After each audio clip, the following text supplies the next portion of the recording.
साथ स्वाति आर्य। स्वागत है आप सभी का बुलेटिन में। बुलेटिन की शुरुआत करेंगे।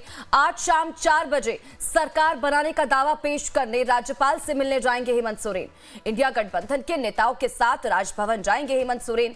आपको बता दें कि राजभवन से सरकार बनाने को लेकर आमंत्रण उन्हें मिला है। हेमंत सोरेन के आवास पर इंडिया गठबंधन के विधायकों की बैठक शुरू होने वाली है, तो वहीं विधायकों के पहुंचने का सिलसिला भी लगातार जारी है। तो महत्वपूर्ण जानकारी आप तक पहुंचा रहे हैं झारखंड से। कल जिस तरह से पिछली बार से भी बड़ी जीत हेमंत सोरेन सरकार को मिली, सबसे ज्यादा सीटें झारखंड मुक्ति मोर्चा यानी कि जेएमएम के खाते में आई और आज शाम 4 बजे सरकार बनाने का दावा पेश करने राज्यपाल से मिलने जाएंगे हेमंत सोरेन।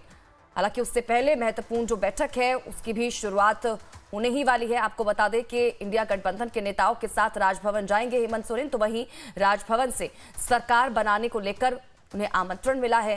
हेमंत सोरेन के आवास पर इंडिया गठबंधन के विधायकों की बैठक भी शुरू होने वाली है।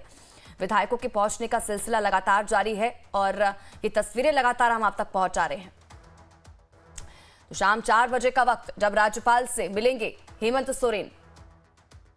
राजेश तोमर ज्यादा जानकारी के साथ हमारे संवाददाता जुड़ चुके हैं, सीधा रुख उनका करेंगे, जानकारी लेंगे। राजेश, सबसे पहले तो बैठक को लेकर अपडेट दीजिएगा।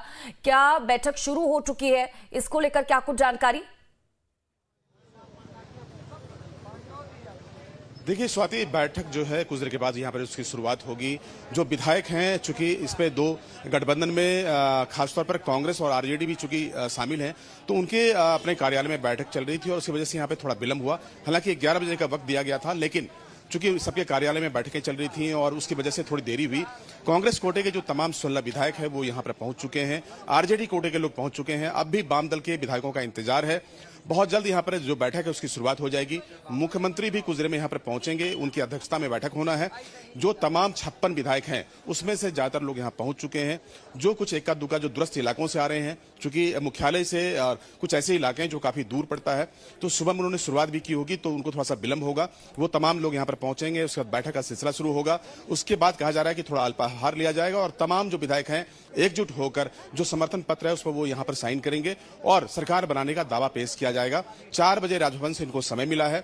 जो मुख्यमंत्री हैं उनके नेतृत्व में जो गठबंधन के नेता है वो चलेंगे साथ में और सरकार बनाने का विधिवत वहां पर दावा पेश किया जाएगा। स्वाति, कुल मिलाकर यहाँ पर गहमागहमी का माहौल है। बड़ी संख्या में मीडियाकर्मी यहाँ पर मौजूद हैं और विधायकों के साथ में जो समर्थक आए हैं उनकी भी बड़ी संख्या यहाँ पर देखी जा रही है। कुल मिलाकर सत्ता का जो केंद्र है वो ये बना हुआ है, चर्चाओं का केंद्र ये बना हुआ है। ये मुख्यमंत्री आवास हमारे पीछे में, मुख्यमंत्री यहाँ पर बैठक करेंगे और बैठक के बाद सरकार का क्या खाका होगा, क्या स्वरूप होगा, मोटा मोटी इस पर बातचीत होगी। हमने कुछ विधायकों से भी बात की थी, उन्होंने साफ कहा कि इस बार सरकार का जो खाका है, जो आगे की जो योजना है वो बहुत ही बृहत है। सरकार इस बार उड़ने वाली बनेगी। सरकार जो जन अपेक्षाएं हैं जिस वजह से उन्हें बहुमत मिला है उसको लेकर भी यहाँ पर मंथन होगी और ऐसी योजनाओं पर काम होगी ताकि एक जनता ने जो समर्थन दिखाया है, जनता को वापस सरकार उस समर्थन पर खरा उतरे, उसका पूरा भरपूर प्रयास किया जाएगा। स्वाति, लेकिन राजेश, मंत्रिमंडल को लेकर क्या जानकारी, क्या इस बार उसमें भी कोई बदलाव देखने को मिलेगा? देखिए, चूंकि बहुमत का जो आंकड़ा है स्वाति यहाँ पर 41 का है और चूंकि यहाँ पर जो विधायक हैं उसकी संख्या बड़ी हो गई है। 56 विधायकों का समर्थन के पास है। अलग अलग दल के लोग यहाँ पर जुड़े हैं। कांग्रेस से 16 विधायक हैं, आरजेडी से इस बार पहली बार 4 विधायक चुनाव जीत कर आए हैं। इस बार माले से यानी कि जो वाम दल उससे 2 विधायक हैं। तो जाहिर है कि मुख्यमंत्री सबको प्रतिनिधित्व देंगे, पार्टियों के हिसाब से उनके कोटे का बंटवारा होगा। कहा जा रहा है कि 5 विधायकों पर 1 मंत्री पद, तो जाहिर है कि जो झारखंड मुक्ति मोर्चा के कोटे से 5 मंत्री बनेंगे और यहाँ पर जो मंत्रियों की संख्या कुल 12 की है मुख्यमंत्री के साथ में। तो जाहिर है कि जो 5 अगर झारखंड मुक्ति मोर्चा के पास है, 3 कांग्रेस कोटे से में जाएगा चूंकि 16 की संख्या उनकी है। 1 सीट आरजेडी की तरफ जाएगी चूंकि 4 उनके विधायक हैं और 1 माले की तरफ जा सकता है। यह सरकार का मोटा मोटी स्वरूप होगा। विधायकों का जो बंटवारा है वो बाद में तय होगा। लेकिन राजेश, जो जानकारी मिल रही है कहीं ना कहीं ये कहा जा रहा है कि 6 जेएमएम और 4 जो है वो कांग्रेस के कोटे से इस मंत्रिमंडल में शामिल होंगे शपथ ग्रहण समारोह के दौरान। क्या इसको लेकर कोई अपडेट, कौन कौन से नाम हैं, इसको लेकर कोई जानकारी? देखिए, इसको लेकर सिर्फ चर्चा हो रही है और कहा जा रहा है कि जो कद्दावर नेता हैं उनको यहाँ पर जो पहले कुछ मंत्री पद में शामिल थे, कुछ चेहरे साफ हैं। जैसे कि संथाल से दीपिका पांडे हैं जिनके नामों की चर्चा हो रही है। साथ में वहां से सुरेश पासवान हैं जो कि पहली बार आरजेडी कोटे से हैं, पहले भी मंत्री रहे हैं। तो वो पिछड़ी जाति से आते हैं। इसके अलावा लुइस मरांडी हैं जो कि क्रिश्चियन कम्युनिटी से आती है और ट्राइबल का एक बड़ा वोट बैंक वहाँ पर है।